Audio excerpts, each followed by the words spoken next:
brought to you by Charity Mobile, the phone company that sends 5% of your monthly plan price to your favorite charity. No contracts, nationwide coverage, risk-free guarantee. Learn more at CharityMobile.com. It's been a hot minute since we've checked in with the German bishops, the most notorious of all the national bishops' conferences in Europe, possibly in the entire world at this point. The German bishops have been continuing to pursue their schismatic synodal way. They've just fallen out of the headlines in the aftermath of Fiducia Supplicans, the latest statements from Vatican officials and Francis allies, where they're pretty clearly talking about ramping up the bans on the traditional Mass, and other such stories that have captured the headlines in recent weeks. But the German synodal way continues.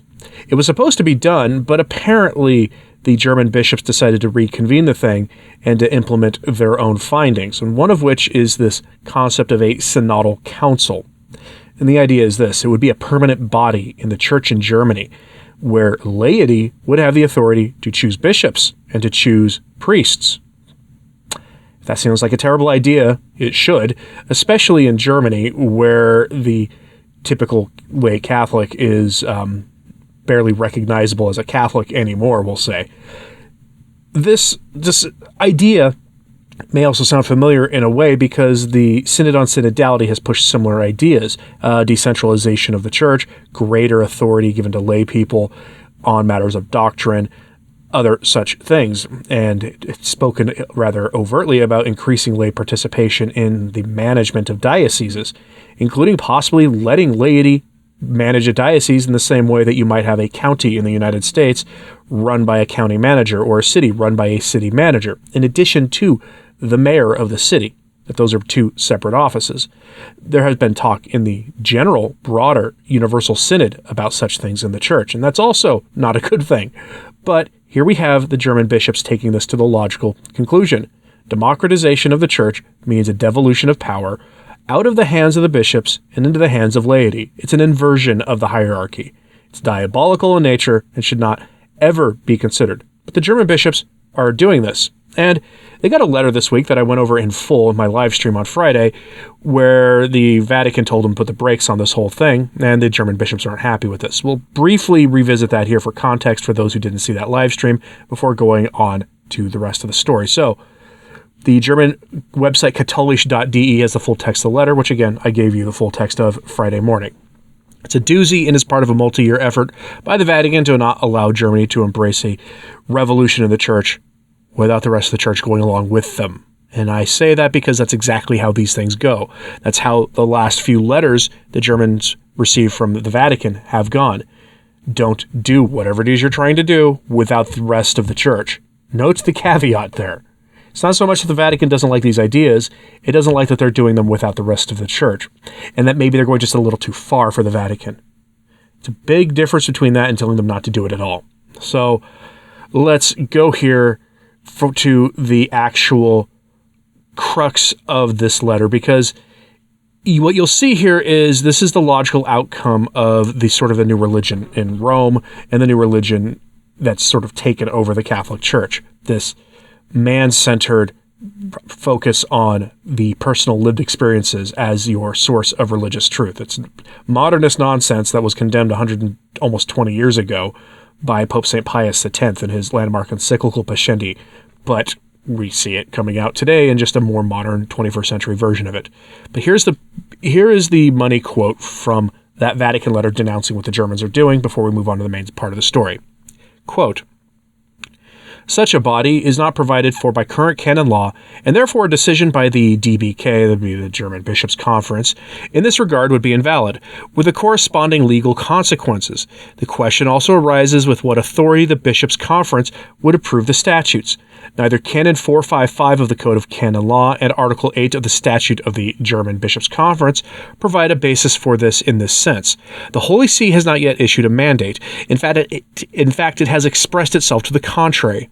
The draft of the statutes also stipulates that, quote, the German Bishops' Conference and the Central Committee of German Catholics assumes responsibility for the Synodal Committee. Since the German bishops cannot act as a legal entity in the secular area, it could only assume such sponsorship for the Synodal Committee Committee through the Association of German Dioceses. However, the required unanimous decision regarding the Synodal Committee was not reached within the association." End quote. In other words, what they're doing is going to break canon law, would break the rules governing the German bishops, and would be a generally serious consequences for them doing it. Note the threat contained within the quoted segment of that letter. The Vatican is actually threatening to take action based on canon law against the German bishops. Pretty remarkable. We rarely see that. They're not appearing to pull punches anymore, although it's probably an illusion. And I say it's probably an illusion because they've been allowing this stuff to fester for years, since 2019 at least. It's time for the dialogue and accompaniment to end, and to drop the hammer on these bishops, to give some of them the Bishop Strickland treatment. It's time to remove a few of them from their offices, to force them into retirement. But they won't do that because they agree with what the German bishops are doing here. They agree with inverting the hierarchy. They agree with spreading out, decentralizing the authority of the church from the bishops to laity. They just want to do it a bit of a different way. And the difference is that Rome wants to do something similar to the entire church and not let Germany go it alone. Unity is central to understanding this here too. Francis's highest value in the church is unity. Unity, unity, unity. It's why he's even rumored to be allowing the SSPX consecrate some bishops. That soon. We'll see on that until the SSPX make their own formal announcement. But unity is his highest value, it seems. So, with that understood, here's this headline from Info Vaticana. The nuncio in Germany asks the bishops to change course. More pressure from the Vatican to stick with modernist Rome is what that basically means. The nuncio, the papal nuncio to Germany from the Vatican has said, put the brakes on this, wait for the church, don't go this alone, you got to stick with Rome, you got to stick with the larger synodal way. Here's the meat of the story, quote, the recent letter from the Vatican signed by Cardinals Parolin, Victor Manuel Fernandez, and Prevost have marked the beginning of the plenary assembly of the German episcopate. During this week, all the German bishops meet in Augsburg for their spring assembly that began on Monday. Before the meeting began, Rome sent a letter to the bishops of Germany asking them to remove from the agenda the item on which they were scheduled to vote on the creation of synodal committees, a governing body where lay people would mix, and bishops to lead the church in Germany, and which the Vatican already vetoed months ago. The German bishops have accepted the resignation, the imposition of Rome, and have attacked the Holy See for its lack of, quote, synodality. The nuncio to Germany, Nikola Etorovic, said, referring to a quote from Pope Francis, that it was, quote, important not to adopt an introspective attitude, but rather to go out and spread the Christian message in all areas. He further emphasized, a church that cares primarily about itself suffers from self-centeredness. The church, on the other hand, is mission. Archbishop Eteveric once again recalled the letter that Pope Francis wrote to all Catholics in Germany in 2019, and which, in the Pope's opinion, has so far received very little attention. In this letter, the word evangelization, or announcement of the message, appears 15 times, and the word joy 10 times, the nuncio emphasized. The nuncio did not expressly rule on the current debate as a result of the Vatican's latest letter to the German bishops. In the letter, Cardinals Parolin, Fernandez, and Prevost, with the consent of the Pope, urgently requested that the vote planned by the German bishops on the creation of a synodal committee be suspended. End quote. That's remarkable. But again, I'm not surprised when you understand that they are more focused on unity than anything else. Go back to what Francis himself said early in his alleged papacy, that he might be the Pope to kick off a schism in the church. People think when he said that he was like lauding that. I tend to think he knew that his plan was so divisive for the church that he was going to stir up a hornet's nest, that he was thinking that was a likely consequence. And this is clearly him trying to tamp down on that.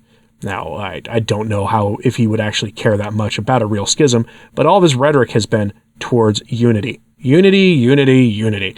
We're almost as much tired of hearing about unity as we are about dialogue and accompaniment and inclusion and all the rest of that nonsense.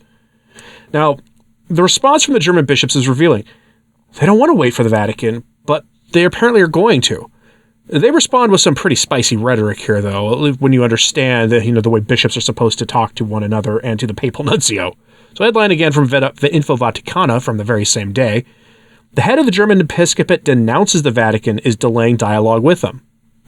Dialogue is, once again, the highest value in modernist Rome. Dialogue, dialogue, dialogue. They're even dialoguing with stonecutters, as I talked about in a live stream earlier this past week.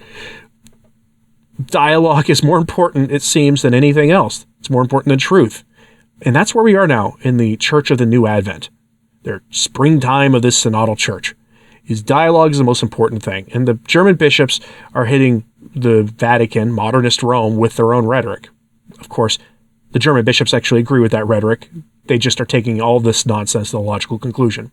Here's what they have to say in that article. Quote, the president of the German Bishops' Conference, Georg Botzing, denounces the Vatican's involvement in the agreed negotiations on issues relating to the synodal path between the Curia and the German bishops. We could have advanced much further. The negotiations could have been held a long time ago, Botzing said yesterday at the beginning of the Spring General Assembly of the Episcopate in Augsburg. Botzing is looking forward to the negotiations. 3 other meetings are currently planned in which this text of the synodal path will be discussed. Botzing commented on the letter that was made known shortly before the General Assembly, in which the German bishops were asked to withdraw from the agenda the planned vote on the statute of the Synodal Committee, a writing that surprised him, although he reiterated the unity with Rome and saw it natural to comply with Vatican wishes out of respect for those responsible in Rome. We will use the time to discuss the objections of the Roman side, draw consequences from them, and prepare for the talks, Botzing said. We do not want to, nor can we, ignore the Roman objection. Now we have to talk. Synodality does not intend to weaken the position of the bishop, but rather to strengthen it, he assured. We want to put the bishops on new ground because their authority has been compromised by the Ted McCarrick problem. Regarding the Vatican's objections to the Synodal Council, Botzing said it was always made clear that nothing would be established that contradicted canon law. The Synodal Committee is intended to be an intermediate step in the reform process of the Vatican's path of the German Bishops' Conference and the Central Committee of German Catholics, which began in 2019, and to prepare a Synodal Council. The most recent letter from the Vatican states that such a body is, quote, not provided for in current canon law, and therefore a decision by the DBK in this regard would be invalid, with the corresponding legal consequences. The letter also refers to ongoing and planned talks between the Curia and the German bishops. In recent years, the Vatican has intervened several times in the synodal path, raising theological and canon law concerns. End quote. The theological and canon law concerns include the nature of holy orders and the actual hierarchical structure of the church. Their letter gives a long detail about where holy orders come from, at least a letter they sent them last year trying to stop them on this. Again, I went over all that on Friday. This is a truly weird story because the German bishops have insisted that they go it alone. And looming over all of this in Germany is this thing called the German tax, the German church tax. Instead of putting money in a collection basket, except maybe for second collections, you pay your tithe through your taxes. You register with the German state as a Catholic, and then your tithe goes to the German bishops.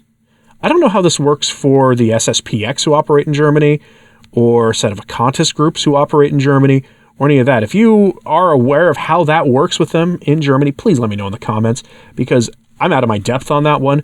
But for 99.9% of Catholics, you pay your tithe to the state, who then gives that tithe money to the church. And if you don't register with the government as a member of the church, you can't receive the sacraments. Do you understand how that's a kind of a odd system they've got going on in Germany?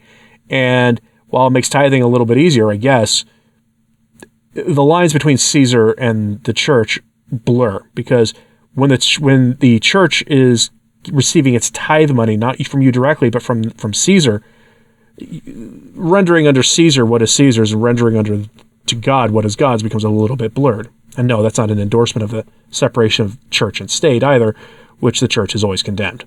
But in this case, this is a little weird, because I don't think the popes who denounced that idea would have ever thought that this was a good idea for the church to have its tithing collected by the state and to have your access to the sacraments dictated to you by your registration with the government as part of an organized religion. I'm curious what you have to say about this. Do you think the Vatican stepping in is a good thing? Do you think them putting the brakes on this schismatic synodal way is a breath of fresh air and we wish we'd have more of it? Curious what you have to say about this, so let me know in the comments, please, and hit like and subscribe if you haven't. It does help. So to sharing this on social media, that helps too. And as always, pray for the church.